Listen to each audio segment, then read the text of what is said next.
Nellore Penna barrage సమీపంలో double murder జరిగింది.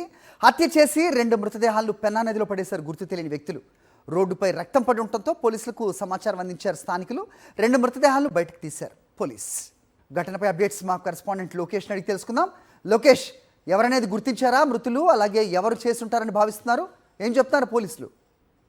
అది నెల్లూరు జిల్లాలో డబర్ మర్డర్ తీవ్ర సంచలనం సృష్టిస్తుంది. ఏదైతే పెన్నా బ్యారేజ్ వద్ద బ్యారేజ్ పైన కూడా అతి క్రూరంగా 2 యువకులను హత్య చేసి హతమార్చి ఆ పెన్నా నదిలో ఏదైతే నీరు పారుతున్నటువంటి నీటిలో పడేసినటువంటి ఘటన తీవ్ర కలకలం తెస్తున్నటువంటి పరిస్థితి. అయితే ఇది వేకువజామున లేక అర్ధరాత్రి జరిగినట్లు కూడా సమాచారం ప్రాథమికంగా అందుతుంది. అయితే అక్కడ మర్డర్ జరిగింది అనేటువంటి ఆనవాళ్ళను కూడా చెరపకుండా అక్కడ రక్తపు మరకలంతా ఉండటంతో అనుమానంతో స్థానికంగా వెళ్తున్నటువంటి వాహనదారులు పోలీసులకు సమాచారం ఇవ్వడంతో పెన్నా బ్యారేజ్ వద్దకు పోలీసులు చేరుకోవడం జరిగింది. ఇప్పటికే 2 మృతదేహాలను కూడా వెలికి తీసినటువంటి పరిస్థితి. వాటిని ఇటు జీసీహెచ్ కి పోస్ట్ మార్టం నిమిత్తం తరలింపు చేసినటువంటి పరిస్థితుల్లో అక్కడ ఏ విధమైనటువంటి చర్యలు జరిగితే చుట్టూ ఉన్నటువంటి సీసీ కెమెరాలు కావచ్చు, అదేవిధంగా ఆ మర్డర్ జరిగేటువంటి ప్రయత్నంలో ఎవరన్నా చూసినటువంటి వ్యక్తులు ఎవరన్నా ఉన్నారా అనేటువంటి కోణంలో కూడా ఆరా తీస్తున్నటువంటి పరిస్థితి. అయితే నేర చరిత్ర గడిచినటువంటి కొంతకాలంగా అధికమైపోతున్నటువంటి నెల్లూరు జిల్లాలో ఇవాళ డబుల్ మర్డర్ అనేది మరింత సంచలనం సృష్టించినటువంటి ఘటనగా కూడా